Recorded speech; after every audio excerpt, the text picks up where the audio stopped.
ഇപ്പം താങ്കൾക്കൊരു പെൺകുട്ടിയാണ് ഉള്ളതെങ്കിൽ ലൈംഗിക അതിക്രമം നേരിടുന്നു, താങ്കളോട് വന്ന് പറയുന്നു, അച്ഛാ എനിക്കിങ്ങനെ ഒരു ലൈംഗിക അതിക്രമം നേരിട്ടു, താങ്കളുടെ പ്രതികരണം എന്തായിരിക്കും? ആരോപണ വിധേയം മാത്രമാണ് ആ പ്രതി. അപ്പോൾ താങ്കളുടെ പ്രതികരണം? മലപ്പുറം KSRTC ബസ്സിൽ യുവതിക്ക് നേരെ ലൈംഗിക അതിക്രമം നടത്തിയ പ്രതി സവാദ് പിടിയിലായിട്ടുണ്ട്. 2023 പ്രതി സമാന സംഭവത്തിലും പ്രതിയായിട്ടുണ്ട്. ഇപ്പോൾ ആ സംഭവം നടന്നതിന് ശേഷം പൂമാല അണിയിച്ചാണ് പ്രതിയെ മെൻസ് അസോസിയേഷൻ സ്വീകരിച്ചത്. ഇപ്പോൾ വട്ടിയൂർക്കാവ് മെൻസ് അസോസിയേഷൻ്റെ സംസ്ഥാന പ്രസിഡന്റാണ് അജിത്ത് നമ്മളോടൊപ്പം ചേരുന്നുണ്ട്. എന്താണ് ഈ വിഷയത്തിൽ താങ്കളുടെ പ്രതികരണം? അന്ന് താങ്കൾ പൂമാല അണിയിച്ചാണ് ഈ സവാദിനെ സ്വീകരിച്ചത്. ഇനി ഈ ഒരു കേസിൽ പ്രതിയായതിനു ശേഷം വീണ്ടും അദ്ദേഹം പുറത്തിറങ്ങും. ഇനി എങ്ങനെയാണ് താങ്കൾ സ്വീകരിക്കാൻ പോകുന്നത്? അദ്ദേഹം ഇപ്പോൾ ആരോപിതനാണ്, പ്രതിയല്ല. പ്രതിയെന്ന് ആരോപിക്കപ്പെട്ട, പ്രതിയെന്നല്ല, കുറ്റാരോപിതൻ, അത്രയേ ഉള്ളൂ. റിമാൻഡ് പ്രതികളെല്ലാം അങ്ങനെയാണ്. എല്ലാവരും ഇപ്പോൾ പൊതുവിൽ മാധ്യമങ്ങളെല്ലാം പറയുന്നത് അയാൾ കുറ്റം ചെയ്തു, കോടതി കണ്ടെത്തുമ്പോഴാണ് കുറ്റക്കാരനാണ് എന്ന് ഏതൊരു വ്യക്തിയെയും, അത് ആണായാലും പെണ്ണായാലും കുറ്റക്കാരൻ കുറ്റക്കാരി എന്ന് പറയുന്നത്. ഇവിടെ എന്ന് പറഞ്ഞാൽ അന്നത്തെ സാഹചര്യം എന്ന് പറഞ്ഞാൽ മസ്താനി എന്ന് പറയുന്ന ഒരു പെൺകുട്ടി ശക്തമായിട്ട് ഇൻസ്റ്റഗ്രാം ID പറഞ്ഞിട്ട് വേറെ ആക്ഷനൊക്കെ കാണിച്ചിട്ടാണ്, ഒരുപക്ഷെ നിങ്ങൾക്കത് ഓർമ്മ കാണും, ആക്ഷനൊക്കെ കാണിച്ചിട്ടാണ് ആ വീഡിയോയുമായിട്ട് ഇന്ന സവാദ് പീഡിപ്പിച്ചു, ബസ്സിൽ വെച്ചിട്ട് ലൈംഗികമായിട്ട് ഉപയോഗിച്ചു എന്നൊക്കെ പറയുന്നത്.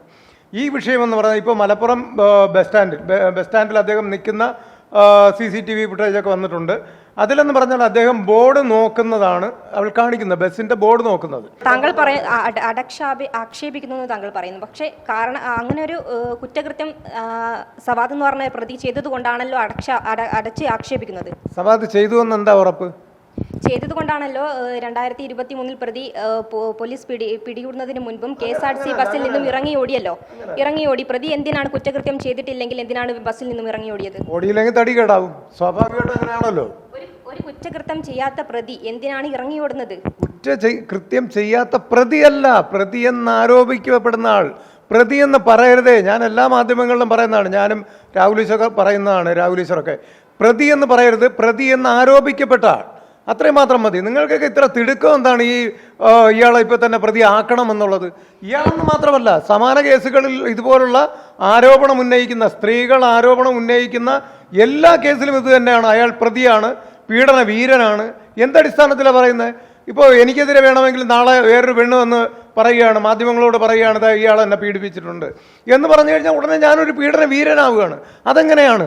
ഞാനിത് മനസ്സോ വാചാ കർമ്മണ അറിഞ്ഞതായിരിക്കില്ല, മനസ്സിലായില്ലേ? അപ്പോൾ ഏതൊരു പെണ്ണിനും വൈരാഗ്യമുണ്ടെങ്കിൽ അല്ലെങ്കിൽ വേറെ ഏതെങ്കിലും സാഹചര്യത്തിൽ ഒരു പുരുഷനെ ആരോപണം ഉന്നയിക്കാം. ഇപ്പോൾ ഹണി ട്രാപ്പ് ഇഷ്ടംമാതിരി നമ്മുടെ കേരളത്തിൽ നടക്കുന്നില്ലേ? പെൺകുട്ടികൾ കൊടുക്കുന്നത് ഭൂരിഭാഗം എന്ന് പറഞ്ഞാൽ 55% എന്ന് വെച്ചാൽ പകുതിയിൽ കൂടുതൽ വ്യാജ പരാതികളാണെന്നാണ് ഇപ്പോൾ തെളിഞ്ഞുകൊണ്ടിരിക്കുന്നത്. എന്തിനാണ് പ്രതിയെ കോടതി ശിക്ഷിച്ചത്? കോടതി ശിക്ഷിച്ചെന്ന് ആരാ പറഞ്ഞേ? കോടതി ശിക്ഷിച്ചിട്ടില്ല. അയാളെ ഒരു പെൺകുട്ടി ഒരു പരാതി എനിക്കെതിരെ, താങ്കളൊരു പരാതി എനിക്കെതിരെ ഒരു വട്ടിയൂർക്കാവ് പോലീസ് സ്റ്റേഷനിൽ പരാതി കൊടുക്കുകയാണ്. നേരെ പോലീസ് ഇവിടെ വരും, വേറെ അന്വേഷണമൊന്നും ഉണ്ടാവില്ല, എനിക്കെതിരെ നടപടി FIR ഇടും, എന്നെ റിമാൻഡ് ചെയ്യും. തിരിച്ച് ഞാൻ ഇറങ്ങി വന്നിട്ട് വേണം അത് ഫൈറ്റ് ചെയ്ത് തെറ്റാണ്, ഫേക്ക് കേസാണെന്ന് എനിക്ക് തെളിയിക്കാൻ പറ്റത്തുള്ളൂ. ശരി, സവാദ് എന്ന് പറയുന്ന ആ വ്യക്തി ആരോപണ വിധേയനാണ്. എന്നിട്ടും എന്തിനാണ് ആ ഒരു പ്രതിയെ പൂമാലയിട്ട് സ്വീകരിച്ചത്? ഓക്കെ, അത് പൂമാലയിട്ട് സ്വീകരിച്ചു എന്ന് പറഞ്ഞാൽ ഈ പറയുന്ന മസ്താനി അന്ന് പരാതി കൊടുത്തതിലും അവൾ പുറം ലോകത്ത് വന്ന് അവതരിപ്പിച്ച ശൈലിയും ഇതിൽ തെറ്റാണ്, എന്തൊക്കെ പ്രശ്നങ്ങളുണ്ടെന്ന് മനസ്സിലാക്കി. അത് കഴിഞ്ഞതിന് ശേഷം ഈ മസ്താനിയുടെ സുഹൃത്തുക്കൾ വരെ എന്നോട് വിളിച്ച് പറഞ്ഞു പല കാരണങ്ങൾ. അത് കഴിഞ്ഞതിന് ശേഷം ഞങ്ങളൊന്ന് അന്വേഷിച്ചു, ആ പോലീസ് സ്റ്റേഷനിൽ വിളിച്ചു, ഞാൻ കാര്യങ്ങൾ വിശദമായിട്ട് ചോദിച്ചു, അയാളുടെ നാട്ടിൽ ചോദിച്ചു, അയാളുടെ ബന്ധുമിത്രാദികളെ വിളിച്ച് ചോദിച്ചു. ബന്ധുമിത്രാദികൾ നമുക്ക് സ്വാഭാവികമായിട്ട് അയാളെക്കുറിച്ച് നല്ലതേ പറയത്തുള്ളൂ ആയിരിക്കാം. പക്ഷേ സവാദിനെക്കുറിച്ച് മോശമായിട്ടൊരാൾ അദ്ദേഹത്തിൻ്റെ നാട്ടിൽ നിന്ന് പറഞ്ഞിട്ടില്ല, അതാദ്യം മനസ്സിലാക്കണം. എന്നാൽ നേരെ മറിച്ച് മസ്താനിയെക്കുറിച്ച് മോശം കാര്യങ്ങൾ എന്നോട് പറഞ്ഞിട്ടുണ്ട്. അത് മാത്രമല്ല, അവരുടെ ബാക്ക്ഗ്രൗണ്ട് എന്താണെന്നുള്ളത് നമ്മൾ നോക്കുന്നുണ്ട്. ഇതെല്ലാം നോക്കിയപ്പോൾ അത് മനസ്സിലാക്കിയിട്ടാണ് ഇത് തെറ്റാണ്, ഫേക്ക് കേസാണെന്ന് മനസ്സിലായത്. അതുകൊണ്ട് തന്നെയാണ് ഞങ്ങൾ പൂമാലയിട്ട് സ്വീകരിച്ചത്. കാര്യം ഇത്രയും മാധ്യമങ്ങളിൽ വന്നു നാണം കെട്ടൊരു വ്യക്തി പുറത്തിറങ്ങിയിട്ട് ആത്മഹത്യ ചെയ്യില്ല എന്നങ്ങനെ നമുക്ക് വിശ്വസിക്കാൻ പറ്റും? എന്നിട്ടും വീണ്ടും അതേ കുറ്റകൃത്യം തന്നെയാണല്ലോ സവാദ്. അതിന് വേറൊരു കാര്യം കൂടെ ഉണ്ട്. ഞാൻ അദ്ദേഹത്തെ ഈ കേസിൽ ന്യായീകരിക്കുന്നില്ല. കാരണം ഒരു പക്ഷേ എനിക്ക് നാളെയൊക്കെ ഇതിൻ്റെ റിപ്പോർട്ട് കറക്റ്റായിട്ട് എനിക്ക് കിട്ടത്തുള്ളൂ. ഇപ്പോൾ അറിഞ്ഞെടുത്തോളം നമ്മളിപ്പോൾ ആരോപിതനാണ്, അയാളെ റിമാൻഡ് ചെയ്തിട്ടുണ്ട്. ഈ പണ്ട് മാലയിട്ട് സ്വീകരിച്ചതിൻ്റെ അടുത്ത ദിവസം 2023 ഈ മസ്താനി വേറൊരു വാക്കുകൂടി പറഞ്ഞിട്ടുണ്ടായിരുന്നു. ഏത് വിധേയനെയും എന്ത് ഫൈറ്റ് ചെയ്തിട്ടായാലും ഏത് രീതിയിൽ പോയിട്ടായാലും ഇവനെ ഇനിയും ജയിലിൽ അടയ്ക്കും എന്ന് പറഞ്ഞിട്ടുണ്ട്. ഏതൊരു പെൺകുട്ടിക്കും ഒരു പുരുഷനെ ജയിലിൽ അടയ്ക്കണമെങ്കിൽ നിഷ്പ്രയാസം സാധിക്കും. അതാദ്യം മനസ്സിലാക്കണം. നമ്മുടെ അങ്ങനെയുള്ള കാലഘട്ടത്തിലും അങ്ങനെയുള്ള നിയമവ്യവസ്ഥയിലും കൂടിയാണ് പോകുന്നത്. അതുകൊണ്ട് ഇദ്ദേഹത്തെ അങ്ങനെ ഒരു ട്രാപ്പിലാക്കിയില്ല എന്ന് നമുക്ക് എങ്ങനെ മനസ്സിലാക്കാൻ പറ്റും? അതിന് ഞാനൊരു ഉദാഹരണവും കൂടെ പറയാം. ഈ മലപ്പുറം ബസ്സിൽ കയറി ബസ്സിനകത്ത് എന്തോ നടന്നു എന്ന് പറയുന്നു. അന്നത്തെ സവാദിൻ്റെ ലുക്കല്ല ഇന്ന് സവാദിന്. സവാദ് നല്ലതുപോലെ താടി വളർത്തിയിട്ടുണ്ട്. അദ്ദേഹത്തെ ഈ ചാനൽ കാണുന്ന അന്നത്തെ തൃശ്ശൂർ ബസ് സ്റ്റാൻഡിലെ CCTVയിൽ നമ്മൾ ഇപ്പോൾ കണ്ടതാണ്. അതിൽ അദ്ദേഹത്തിൻ്റെ ആ പഴയ രൂപമേ അല്ല. ഒരു ബസ്സിലോ ബസ് സ്റ്റാൻഡിലോ വെച്ച് കണ്ടാൽ അയാളെ മനസ്സിലാവില്ല. അതുകൊണ്ട് സവാദ് അല്ല എന്നാണോ പറയുന്നത്? ഇതിൽ എന്തെങ്കിലും എന്താ പറയുക, ഇതിൽ ഇയാളെ പെടുത്തിയതാണോ, ട്രാപ്പിലാക്കിയതാണോ എന്ന് സംശയമുണ്ട് എനിക്ക്. അതുകൊണ്ട് ഇരയായ പെൺകുട്ടി പറയുന്നതൊക്കെ തെറ്റാണ്. ഒരു ന്യായീകരണം. ഇരയായ പെൺകുട്ടി ഇതേവരെ പുറത്ത് വന്നിട്ടില്ല. ഈ കേസ് പുറത്ത് വന്നാൽ അവരെ സൈബർ ബുള്ളിങ് ചെയ്യാൻ വേണ്ടിയിട്ടാണ് ഈ പുറത്ത് വിടണം എന്ന് പറയുന്നത്. 2023 ഈ ഒരു പെൺകുട്ടി നന്ദിത എന്ന് പറയുന്ന ഒരു പെൺകുട്ടിയായിരുന്നു സൈബർ ബുള്ളിങ്ങിന് ഇരയായത്. അതുപോലെ തന്നെ ഈ ഒരു പെൺകുട്ടിയും അതിന് ഇരയാക്കണം എന്നാണോ താങ്കൾ പറയുന്നത്? സൈബർ ബുള്ളിങ്ങിന് ഇരയായി എന്ന് പറയുമ്പോൾ ശക്തമായിട്ട് ഇൻസ്റ്റാഗ്രാം ID ഒക്കെ പറഞ്ഞ പെൺകുട്ടിക്ക് എന്തുകൊണ്ട് അത് ഫൈറ്റ് ചെയ്ത് നിൽക്കാൻ അറിയില്ല? അത് നിൽക്കണമല്ലോ. അങ്ങനെ നിന്ന് ഇപ്പോൾ എന്താ ഇന്നിപ്പോൾ എൻ്റെ കൂടെ 24 ചാനലിൽ ഇപ്പോൾ ചർച്ചയിലുണ്ടായിരുന്നു പുള്ളിക്കാരി. ആ നന്ദിതയാണ് ഇതെന്ന് പേര് എഴുതി കാണിച്ചപ്പോഴാണ് മനസ്സിലായത്. അവതാരിക അവിടെ നന്ദിതയാണെന്ന് പറഞ്ഞപ്പോഴാണ് മനസ്സിലായത്.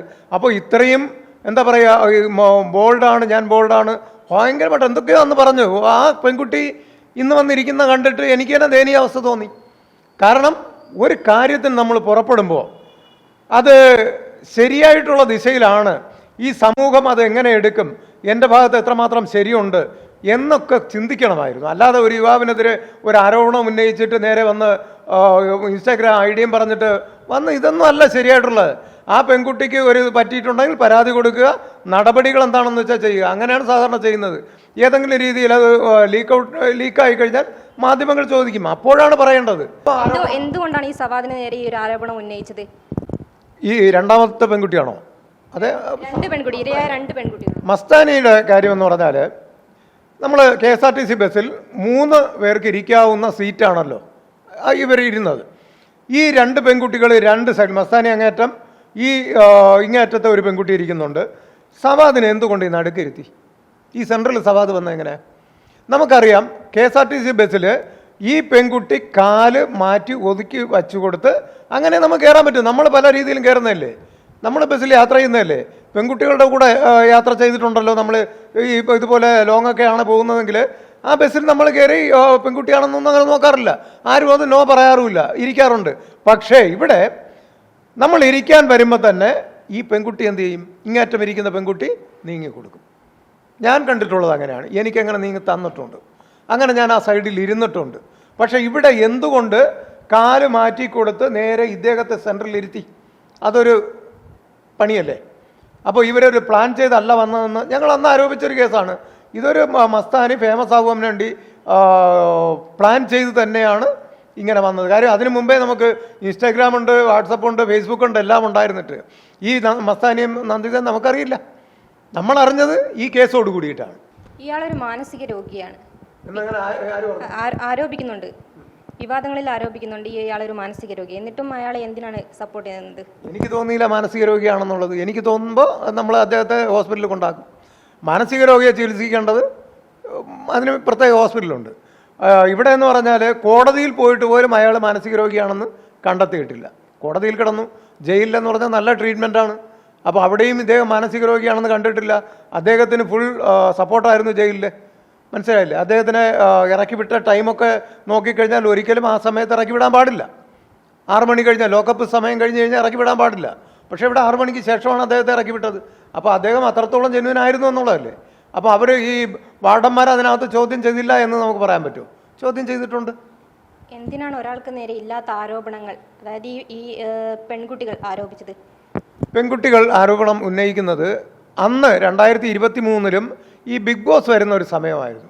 ഇതാ ഇപ്പോഴും ബിഗ് ബോസിൻ്റെ അനൗൺസ്മെൻറ്റും കാര്യങ്ങളൊക്കെ വന്ന ടൈമാണ്. ഈ ടൈമുകളിലാണ് ഈ പെൺപിള്ളേർ ഇങ്ങനെയുള്ള കുറച്ച് പേര് ഫേമസ് ആവാൻ വേണ്ടി ശ്രമിക്കുകയും അതിനകത്തോട്ട് കയറി പറ്റാൻ വേണ്ടി വാർത്തയിൽ ഇടം പിടിക്കുക. വാർത്തയിൽ ഇടം പിടിക്കണമെങ്കിൽ ഇതുപോലുള്ള ഏത് പെൺകുട്ടിക്ക് വേണമെങ്കിലും ഇപ്പോൾ ഒരു പുരുഷനെതിരെ ഒരു ആരോപണം ഉന്നയിക്കുക. ആരോപണം ഉന്നയിച്ചാൽ ഉടനെ ഒരു കേസാകുന്നു, അത് പ്രശ്നങ്ങളാകുന്നു. ഇവൾ ഏറ്റവും വലിയ പുണ്യവതിയാകുന്നു. ഇത്തരത്തിലൊരു ആരോപണം ഉന്നയിച്ചിട്ട് വേണം ഒരു സ്ത്രീക്ക് ഫേമസ് ആവാൻ വേണ്ടിയിട്ട്. ഇങ്ങനെ വേണ്ടി കുബുദ്ധികളാണ് ഇന്ന് സ്ത്രീകൾ ഏറ്റവും കൂടുതൽ ഉപയോഗിക്കുന്നത്. അതുകൊണ്ടാണ് ഏറ്റവും കൂടുതൽ ഇന്ന് ക്രിമിനൽ പശ്ചാത്തലം ഏത് കേസെടുക്കട്ടെ, കഞ്ചാവ് കേസായിക്കോട്ടെ, MDMA കേസായിക്കോട്ടെ, മദ്യപിച്ച് റോഡിൽ കിടന്ന് തെറി വിളിക്കുന്നതായിക്കോട്ടെ, ഇപ്പോൾ ഏറ്റവും കൂടുതൽ സ്ത്രീകളല്ലേ. പുറത്തു വരുന്നില്ല എന്നുള്ളതാണ് ഭൂരിഭാഗവും. ഞങ്ങളറിയുന്നുണ്ട്, ഒരുപാട് വീഡിയോ എനിക്ക് കിട്ടുന്നുണ്ട്. കാരണം എന്താണ്, പോലീസുകാർ പുരുഷന്മാരാണെന്നുണ്ടെങ്കിൽ അവനെ ഇല്ലാത്ത കേസ് ചുമത്തി അയാളെ ജയിലിലടയ്ക്കും. പക്ഷേ എന്നാൽ പെണ്ണാണ് പ്രതിയെങ്കിൽ അവളെ മാക്സിമം പിൻവാതിൽ കൂടി പുറത്തുവിടാനേ നോക്കത്തുള്ളൂ. ഈ യാദൃച്ഛികമായിട്ട് നാട്ടുകാർ ചിത്രീകരിക്കുന്ന വീഡിയോ ഒക്കെ വെച്ചിട്ടാണ് ചിലരെയൊക്കെ റിമാൻഡ് ചെയ്യുന്നത്. അപ്പോൾ നമ്മൾ മനസ്സിലാക്കേണ്ട ഒരു കാര്യമെന്ന് പറഞ്ഞാൽ ഇവിടെ ഈക്വാലിറ്റി എന്ന് വെറുതെ പറഞ്ഞിട്ട് കാര്യമില്ല. ഈക്വാലിറ്റി, തുല്യത ഇവിടെ എല്ലാവർക്കും ആണിനും പെണ്ണിനും ഉണ്ടാവണം. അതിവിടെ നടപ്പിലാവണം. അത് നടപ്പിലാവാത്തടത്തോളം കാലം ഇങ്ങനെ ആരോപണങ്ങൾ ഉന്നയിക്കും. പുരുഷന്മാരെല്ലാം ജയിലിൽ പോയിക്കൊണ്ടിരിക്കും. എനിക്കെതിരെ ആർക്ക് വേണമെങ്കിലും ആരോപണം ഉന്നയിക്കാൻ ഞാൻ ജയിലിൽ പോകേണ്ടി വരും. പുറത്ത് വന്നിട്ടേ എനിക്കത് തെളിയിക്കാൻ പറ്റത്തുള്ളൂ. ആ സ്ഥിതി ഇവിടെ നിന്ന് മാറണം. KSRTC ബസ്സിൽ ഈ പെൺകുട്ടികൾ ഈ ഒരു സവാദിനെ പ്രേരിപ്പിച്ചു ഈ ഒരു കുറ്റകൃത്യം ചെയ്യാൻ, എന്ന് വെച്ചാൽ ലൈംഗിക അതിക്രമം ചെയ്യാൻ പ്രേരിപ്പിച്ചു എന്നാണ് താങ്കൾ പറയുന്നത്? പ്രേരിപ്പിച്ചു എന്ന് ആദ്യത്തെ കേസിൽ എനിക്ക് അങ്ങനെ തന്നെ തോന്നുന്നു. ഇപ്പോഴത്തത് ഡീറ്റെയിൽസിന് നാളെ കഴിഞ്ഞാൽ നാളത്തോടു കൂടി ഒരു പക്ഷേ കിട്ടിയെന്നിരിക്കും. ഈ വീഡിയോ ഒക്കെ കാണുന്നവർ പരമാവധി എനിക്ക് കാണുന്നവരും ആ ബസ്സിൽ യാത്ര ചെയ്തവരും കൃത്യമായിട്ട് എനിക്ക് അതിൻ്റെ ഡീറ്റെയിൽസ് തരുമെന്ന് തന്നെ ഞാൻ കരുതുന്നത്. താങ്കൾ ചെയ്ത ഈ ഒരു തെറ്റ് തിരുത്താൻ തയ്യാറല്ല? ഇത് തെറ്റെന്ന് പറയില്ല. ഇത് തെറ്റാണോ ശരിയാണോ എന്നുള്ളത് ഡീറ്റെയിൽസ്, അതാണ് ഞാൻ പറഞ്ഞത്. ഇപ്പോൾ സവാദിനെ ഈ കേസിൽ ഞാൻ ന്യായീകരിക്കുകയല്ല. കാര്യം താങ്കൾ ന്യായീകരിക്കുകയാണ് ചെയ്യുന്നത്. കാരണം പൂമാലയുടെ ഒരു പ്രാവശ്യം സ്വീകരിച്ചു, അത്രേ ഉള്ളൂ. അതുകൊണ്ടാണ് ഞാൻ പറയുന്നത്, ആരോപണ വിധേയനാണ് ഇപ്പോൾ നിലവിൽ അദ്ദേഹത്തിന് ഇപ്പോൾ തീർച്ചയായിട്ടും ഈ ഏതോ അജ്ഞാതയായിട്ടുള്ള ആ പെൺകുട്ടി പുറത്ത് വരാതിരിക്കുകയാണെങ്കിൽ ഒരുപക്ഷെ ആ പെൺകുട്ടി ഏതെങ്കിലും രീതിയിൽ ഇയാൾ ഉപയോഗിച്ചിട്ടുണ്ടെങ്കിൽ, കാര്യമെന്ന് പറഞ്ഞാൽ ഈ കേസിലും ഞാൻ സംശയിക്കാനുള്ള കാരണം പറഞ്ഞുതരാം. ഈ ബസ്സിനകത്ത് സവാദാണെന്ന് നമുക്ക് അദ്ദേഹത്തിൻ്റെ കോലമേ മാറിപ്പോയി. പഴയ ആളല്ലേ, എങ്ങനെയാണ് സവാദാണെന്ന് പറഞ്ഞ് അപ്പോൾ ഇയാളെ കിട്ടിയിട്ടില്ല, ഇയാൾ ഓടിപ്പോയി എന്നല്ലേ പറയണേ? അങ്ങനെയാണെങ്കിൽ പിന്നെ എങ്ങനെയാണ് സവാദെന്നും പറഞ്ഞ് തൃശ്ശൂർ പരാതി കൊടുക്കും? സ്വാഭാവികമായിട്ടിപ്പോൾ താങ്കൾ ഇവിടെ റോഡിലോ വേറെ എവിടെയെങ്കിലും ചെന്ന് നിന്നിട്ട് എനിക്കെതിരെ ഒരു ആരോപണം ഉന്നയിക്കുകയാണ്. എന്നെ പൊതുവേ ഇപ്പോൾ കോട്ടൊക്കെ ഇട്ടിരിക്കുന്നതുകൊണ്ട് ചിലപ്പോൾ എന്നെ മനസ്സിലാവും. ഇതൊന്നും ഇല്ലാതെ ഞാനൊരു പാൻറ് ഷർട്ട് വിട്ട് നിൽക്കുന്ന ഒരാൾ ഒരു പെൺകുട്ടി അവിടെ കിടന്ന് നിലവിളിക്കുകയാണ്, അല്ലെങ്കിൽ വേറെ എന്തെങ്കിലും പറയുകയാണ്, ഇയാൾ എന്നെ കയറി പിടിച്ചു എന്തെങ്കിലും ചെയ്തു എന്ന് പറഞ്ഞു കഴിഞ്ഞാൽ ഞാൻ ഓടിയില്ലെങ്കിൽ അടി കിട്ടും. കാര്യം ഞാൻ ചെയ്തിട്ടില്ല എന്ന് എനിക്ക് പിന്നീട് തെളിയിക്കാൻ പറ്റും. ഇതൊരു പുരുഷന്റെ നിവൃത്തികേടാണ്. ആ നിവൃത്തികേടിൽ നിന്ന് നമ്മൾ മാറണമെന്നാണ് പറയുന്നത്. ഈ സമൂഹം മാറണം, അതാണ് എനിക്ക് ആവശ്യം. അതിനു വേണ്ടിയിട്ടാണ് ഈ സംഘടന ഓൾ കേരള മെൻസ് അസോസിയേഷൻ നിലകൊള്ളുന്നതിൻ്റെ കാരണം നീതി കിട്ടാത്ത പുരുഷന്മാർക്ക് നീതി മേടിച്ചു കൊടുക്കാൻ വേണ്ടിയാണ്. അത് ശക്തമായിട്ട് തന്നെ ഞങ്ങൾ ഉണ്ടാവും, നീതി മേടിച്ചു കൊടുക്കും. താങ്കൾ പറഞ്ഞു ഇപ്പോൾ താങ്കൾക്ക് നേരെ ഒരു ആരോപണം ഉണ്ടായാൽ താങ്കൾ ഓടുമെന്നല്ല, അവിടെ പിടിച്ചു നിൽക്കാൻ പറ്റാതെ വന്നാൽ എന്തിനാണ് പിടിച്ചു നിൽക്കാൻ പറ്റാതെ വന്നാൽ എന്തിനാണ് ഓടുന്നത്? ഒരു പെൺകുട്ടി മുഖത്ത് നോക്കി മറ്റുള്ളവരോട് പറയുകയല്ലേ ഇയാൾ എന്നെ ഉപദ്രവിച്ചു എന്ന് പറയുകയാണ്. യഥാർത്ഥത്തിൽ വ്യക്തിവൈരാഗ്യം എന്തെങ്കിലും കാണാം, അല്ലെങ്കിൽ വേറെ എന്തെങ്കിലും കാണാം സ്വാഭാവികമായിട്ട്. അല്ലെങ്കിൽ എന്നെ ഒന്ന് അകത്താക്കണമെന്ന് വിചാരിക്കുന്ന ഒരുപാട് ഫെമിനിസ്റ്റുകൾ ഇവിടെ ഉള്ള നാടാണ്. അപ്പോൾ അവരൊരു കാരണം കണ്ടെത്തിക്കൊണ്ടിരിക്കുകയാണ്. എന്തെങ്കിലും കിട്ടിയാൽ ഇയാളെന്ന് ഇപ്പോൾ ഈയിടയ്ക്ക് തന്നെ ചാനൽ ചർച്ചയിലിരുന്ന് ഇടാപോടാന്ന് വിളിച്ചു. ഞാൻ അവസാനം പോടിയെന്ന് വിളിച്ചു. ആരാണ്? ധന്യാരാമൻ്റെ ഒരു വോയിസ് എനിക്ക് കിട്ടിയത് എന്താണെന്ന് പറയുന്നത്, വട്ടിയൂർക്കാവ് അജിത് കുമാറിനെതിരെ ഞങ്ങൾ കുറച്ച് നീക്കം നടത്തിക്കൊണ്ടിരിക്കുകയാണ്. അയാൾക്കെതിരെ തിരുവല്ല പോലീസ് സ്റ്റേഷനിൽ ഒരു കേസുണ്ട്, ഏതോ ഒരു പെൺകുട്ടിയെ ഞാൻ ഉപദ്രവിച്ചു എന്ന് പറഞ്ഞിട്ട്. അത് ശരിയാണോ? അതിൻ്റെ ഡീറ്റെയിൽസ് എനിക്കൊന്ന് ഇട്ട് തരാമോ എന്ന് ആരോടോ ചോദിച്ച സാധനം ഒരുപാട് കൈമറിഞ്ഞ് ആ സാധനം എനിക്ക് വാട്സപ്പിൽ വന്നു. അപ്പോൾ എനിക്ക് വാട്സപ്പിലില്ല, എൻ്റെ സംഘടനയിലെ ഒരാളുണ്ട് വന്നു, അയാൾ എനിക്ക് ഇട്ട് തന്നു. അപ്പോൾ അത് കേട്ടിട്ട് ഞാൻ അതിനെ വീഡിയോ ചെയ്തിട്ടു. അപ്പോൾ എനിക്കെതിരെ എന്നെ അകത്താക്കാൻ വേണ്ടി ശ്രമിക്കുന്ന വലിയൊരു ഭാഗം ഇവിടെ കിടക്കുകയാണ്. അപ്പോൾ സ്വാഭാവികമായിട്ട് നമ്മൾ എവിടെയെങ്കിലും വെച്ച് എന്തെങ്കിലും ഒരു ആരോപണം ഉന്നയിച്ചാൽ എനിക്കെവിടെ സംസാരിച്ച് പിടിച്ച് നിൽക്കാൻ പറ്റാത്തൊരവസ്ഥ വന്നാൽ അവിടെ നിന്ന് എസ്കേപ്പ് ആവുന്നതാണ് ബുദ്ധി, അല്ലെങ്കിൽ തടികേടാവും. ആരോപണ വിധേയനായ സവാദ് എന്തിനാണ് ഒളിവിൽ പോയത്? സവാദ് ഒളിവിൽ പോയെന്ന് ആരാ താങ്കളോട് പറഞ്ഞു? ഇത്രയും ദിവസമായിട്ട് സവാദിനെ കിട്ടിയില്ല. അദ്ദേഹം പൊള്ളാച്ചിയിൽ വെച്ച് പിടിച്ചു എന്നല്ലേ പറയണേ, അല്ലേ? പൊള്ളാച്ചിയിൽ വെച്ച് പിടിച്ചു എന്ന് പറയുന്നു. ഈ പൊള്ളാച്ചിയിൽ അദ്ദേഹം ഒളിവിലാണ് പോയതെന്ന് നമ്മൾ ആരെങ്കിലും അറിഞ്ഞോ, കണ്ടോ? ഇതിനൊരു തെളിവില്ലല്ലോ. അദ്ദേഹം വേറെ എന്തെങ്കിലും ബിസിനസ് ആവശ്യത്തിന് പോയതായിരിക്കും, അല്ലെങ്കിൽ വേറെ എന്തെങ്കിലും ആവശ്യം. ഒരു പക്ഷേ ഈ കേസുമായിട്ട് ബന്ധപ്പെട്ടാണ്. ഇത് ജെന്യൂൻ കേസാണെങ്കിൽ തീർച്ചയായിട്ടും ഞങ്ങൾ ആ പെൺകുട്ടിയുടെ കൂടെയാണ്. ഇങ്ങനെ പോയി എന്തായി പറയണേ?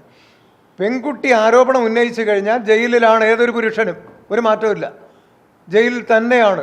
റിമാൻഡ് കഴിഞ്ഞ് ഇറങ്ങി വന്നാൽ മാത്രമേ, അല്ലെങ്കിൽ ഞാനിപ്പോൾ ഒരു ആക്സിഡൻറ്റ് കഴിഞ്ഞിരിക്കുക, അപ്പോൾ അതുകൊണ്ടാണ് എനിക്ക് അങ്ങോട്ട് പോയി അന്വേഷിക്കാൻ പറ്റാത്തത്. അല്ലെങ്കിൽ ഞാൻ ഇനി ജയിലിൽ പോയി കണ്ട് അദ്ദേഹത്തോട് എന്താണ് സംഭവം കാര്യങ്ങൾ വിവരിച്ച് ചോദിച്ചിട്ട് അദ്ദേഹത്തിൻ്റെ ഭാഗത്ത് തെറ്റുണ്ടെങ്കിൽ ഞങ്ങളിതിൽ ഇടപെടില്ല, ഒരു മാറ്റമില്ല.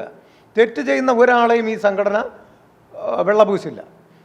പിന്നെ തെറ്റ് ചെയ്തിട്ടില്ല എങ്കിൽ അയാൾക്ക് പൂമാല ഇനിയും ഞങ്ങളിടും. ഇതൊരു വ്യാജ പരാതിയാണെങ്കിൽ. ഇതിലൊരു പക്ഷേ മുൻകാല ആരോപിച്ചിട്ടുള്ളവർക്കൊന്നും പങ്കില്ല എന്നൊക്കെ ഉണ്ടെങ്കിൽ കൃത്യമായിട്ട് ഞങ്ങൾ ഇയാൾക്ക് ആ പെൺകുട്ടിയുടെ കൂടെ ആയിരിക്കും ഞങ്ങൾ. ഈ ഒരു ആരോപണം നിലനിൽക്കുമ്പോൾ തന്നെയാണ് പൂമാല ഇട്ടത്.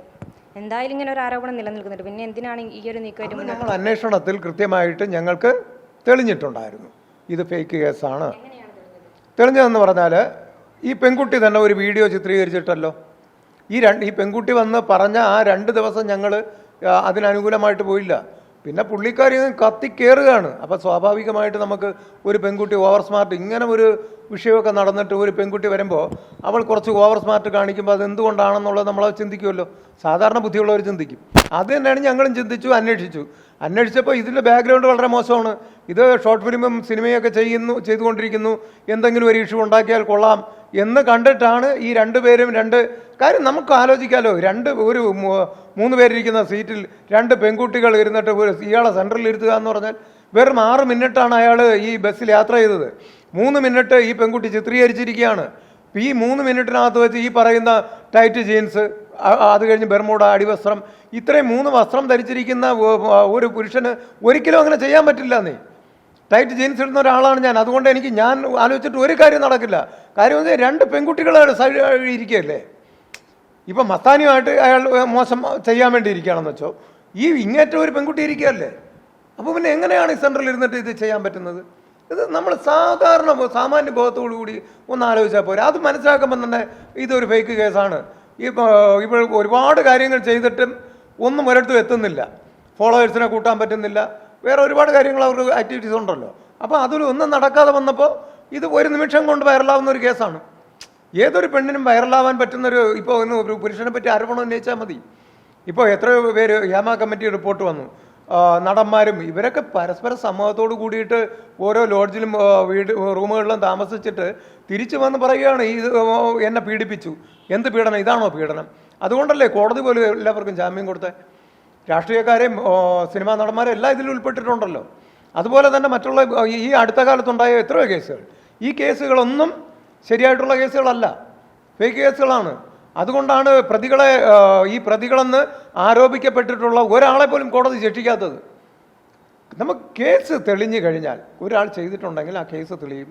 അയാൾക്കൊരു ജീവപര്യന്തമോ അല്ലെങ്കിൽ അതിനനുസരിച്ച് പീഡന കേസൊക്കെ ജീവപര്യന്തമാണ്, 14 വർഷമൊക്കെ കഴിഞ്ഞാൽ ഇറങ്ങാൻ പറ്റൂ. അപ്പോൾ അങ്ങനെയുള്ള കേസുകൾ ഇരിക്കുമ്പോൾ, നിലവിൽ കോടതികൾ അങ്ങനെ ഇടപെട്ടുകൊണ്ടിരിക്കുമ്പോൾ ഇവിടെ എന്തുകൊണ്ട് ഇവർക്ക് ആർക്കും ശിക്ഷ കിട്ടുന്നില്ല? ഈ റിമാൻഡിൽ കിടക്കുന്ന കാലാവധി മാത്രമേ അവർ ജയിലിൽ കിടക്കേണ്ടി വരുന്നുള്ളൂ. അത് ജയിലല്ല, സബ് ജയിലാണ്. സബ് ജയിലെന്ന് പറഞ്ഞാൽ അവിടെ ജോലിയൊന്നും ചെയ്യേണ്ട വേറെ പരിപാടിയൊന്നുമില്ല. തിന്നുക, കുടിക്കുക, കിടന്നുറങ്ങുക, എത്രയേ ഉള്ളൂ അവിടെ. താങ്കൾ ഇങ്ങനെ സവാദിനെ സപ്പോർട്ട് ചെയ്തതാണല്ലോ വീണ്ടും കുറ്റകൃത്യം ചെയ്യാൻ വേണ്ടി അദ്ദേഹത്തെ പ്രേരണയായത്. വീണ്ടും കുറ്റകൃത്യം ചെയ്തു എന്നാണ് പറയുന്നത്. ഈ കുറ്റകൃത്യം അയാൾ ചെയ്തിട്ടില്ല, അയാൾ ആരോപണ വിധേയനാണ്. മനസ്സിലായില്ലേ? അയാൾ കുറ്റം ചെയ്തിട്ടുണ്ടെന്ന് കോടതി പറയട്ടെ, അപ്പം നമുക്ക് നോക്കാം. അയാൾ ഈ നിലവിൽ ഇതേവരെ കുറ്റകൃത്യം ചെയ്തിട്ടില്ല, അതാദ്യം മനസ്സിലാക്കൂ. അതുകൊണ്ടാണ് ഞങ്ങൾ അദ്ദേഹത്തിന് വേണ്ടി സംസാരിക്കുന്നത്. ഞാൻ പറയുന്നത് അദ്ദേഹത്തിന് വേണ്ടി, അദ്ദേഹത്തെ ഈ കേസിൽ പൂർണ്ണമായിട്ട് ഞാൻ അദ്ദേഹത്തിന് വേണ്ടി സപ്പോർട്ട് ചെയ്തതാണ് സംസാരിക്കുന്നതെന്ന് വിചാരിക്കരുത്. ആരോപണ വിധേയനാണ്. 1-2 ദിവസത്തിനകം ഇതിൻ്റെ കറക്റ്റ് പിക്ചർ കയ്യിൽ കിട്ടുമ്പോൾ അദ്ദേഹം തെറ്റ് ചെയ്തിട്ടുണ്ടെങ്കിൽ ഒരുപക്ഷെ ഇപ്പോൾ ഉള്ള പെൺകുട്ടി തന്നെ ചിലപ്പോൾ ഒരുപക്ഷെ എന്നെ വിളിക്കാം, ഇന്ന കാര്യങ്ങൾ നടന്നിട്ടുണ്ട്. കാര്യം എന്ന് പറഞ്ഞാൽ ഞാൻ പറഞ്ഞല്ലോ, അന്നത്തെ സവാദും ഇന്നത്തെ സവാദിനെയും കണ്ടാൽ തിരിച്ചറിയില്ല.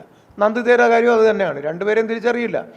അങ്ങനെ ഇരിക്കുമ്പോൾ ഇയാൾ ബസ്സിൽ നിന്ന് ഇറങ്ങി ഓടി ഇയാളാരും പിടിച്ചിട്ടില്ല. ഈ പ്രശ്നം നടക്കുന്നതും ഒരു പോലീസ് സ്റ്റേഷൻ്റെ ഫ്രണ്ടിൽ വെച്ചാണെന്ന് പറയുന്നു. എന്തുകൊണ്ട് അയാളെ അപ്പോഴും പിടിക്കാൻ കഴിഞ്ഞില്ല? അങ്ങനെ പിടിക്കാത്തൊരാളിനെ അയാളിപ്പോൾ ഒളിവിൽ പോയി 7 8 ദിവസം കഴിഞ്ഞിട്ട് പിടിച്ച് ഈ സവാദാണ് ഇതിലെ പ്രതി. ഇതെങ്ങനെയാണ് സവാദാണെന്ന് അറിഞ്ഞത്? തൃശ്ശൂരിലുള്ള ബസ് സ്റ്റാൻഡിലുള്ള CCTV ആണ് ഇപ്പോൾ കിട്ടിയിട്ടുള്ളത്. അപ്പോൾ അത് വെച്ചെടുത്തിട്ട് ഈ ബസ്സിനകത്ത് മലപ്പുറം ബസ്സിൽ ഇത് സവാദാണെന്ന് എങ്ങനെ പറയാൻ പറ്റും? കാര്യം ആ സവാദിൻ്റെ ലുക്കേ മാറി. ജയിലിൽ നിന്ന് ഇറങ്ങി വരുന്ന ഞങ്ങൾ മാലയിട്ടപ്പോൾ സ്വീകരിച്ച സവാദാണോ ഇത്? 2 വർഷം കൊണ്ട് എന്ത് മാറും? 2 വർഷം കൊണ്ട് എന്ത് മാറും? എന്ത് ചേഞ്ച് വരും? അദ്ദേഹം നല്ലതുപോലെ താടി വളർത്തിയിട്ടുണ്ട്. ആ ചേഞ്ച് വരുന്ന അതാണ് ഞാൻ പറഞ്ഞത്. എനിക്ക് പോലും മനസ്സിലാവില്ല അയാളെ.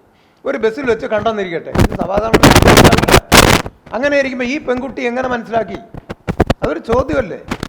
അയാൾ തെറ്റ് ചെയ്തിട്ടുണ്ടെങ്കിലും ഓക്കെ, ഈ സവാദാണെന്ന് എങ്ങനെ അവർ കണ്ടെത്തിയെന്നാണ് എൻ്റെ ചോദ്യം.